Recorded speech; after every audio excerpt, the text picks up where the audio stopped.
AP governor Abdul Nazir కు TDP అధినేత చంద్రబాబు లేఖ రాశారు. టీడీపీ శ్రేణుల అణిచివేత లక్ష్యంగా ప్రభుత్వం కేసులు పెడుతుందని లేఖలో చంద్రబాబు పేర్కొన్నారు.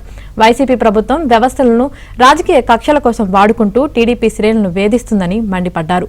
మాజీ మంత్రి పుల్లారావు కుమారుడు అక్రమ అరెస్టును ప్రస్తావిస్తూ ఏపీఎస్డీఆర్ఐ దుర్వినియోగాన్ని లేఖలో పేర్కొన్నారు. ప్రభుత్వ విభాగాల ద్వారా టీడీపీ శ్రేణులపై అక్రమ కేసుతో వేధిస్తున్నారని ఆగ్రహం వ్యక్తం చేశారు. ఏపీఎస్డీఆర్ఐ ద్వారా టీడీపీ నేతలను బెదిరించి ఆర్థికంగా, రాజకీయంగా ఇబ్బందులకు గురి చేస్తున్నారన్నారు. వైసీపీకి విధేయుడైన చిలకల రాజేశ్వరరెడ్డిని ఏపీఎస్డీఆర్ఐ ప్రత్యేక కమిషనర్గా నియమించి టీడీపీని టార్గెట్గా చేసిందని తెలిపారు.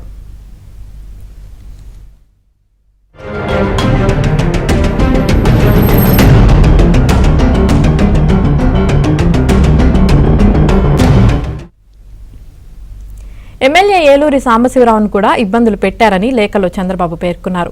ఏపీఎస్డీఆర్ఐ ఎందుకు స్థాపించబడింది, దాని లక్ష్యాలు ఏమిటని ప్రశ్నించారు. కేవలం టీడీపీ నేతలను వేధించడమే ఏపీఎస్డీఆర్ఐ పనా అంటూ మండిపడ్డారు. ఏపీఎస్డీఆర్ఐ రాష్ట్రంలో ఏర్పడ్డాక ఎన్ని కేసులు నమోదు చేసిందన్నారు. ప్రభుత్వం సిఐడిని జేబు సంస్థగా మార్చుకుందని, ఇప్పటికే ప్రత్యర్థి పార్టీ నేతలను కేసులు పెట్టి వేధిస్తుందన్నారు. వైసీపీ ఓటమి భయంతో టీడీపీ నేతలను టార్గెట్ చేసిందని లేఖలో చంద్రబాబు ప్రస్తావించారు. చట్ట వ్యతిరేక పనులు ప్రజాస్వామ్యానికి మంచిది కాదని చంద్రబాబు పేర్కొన్నారు.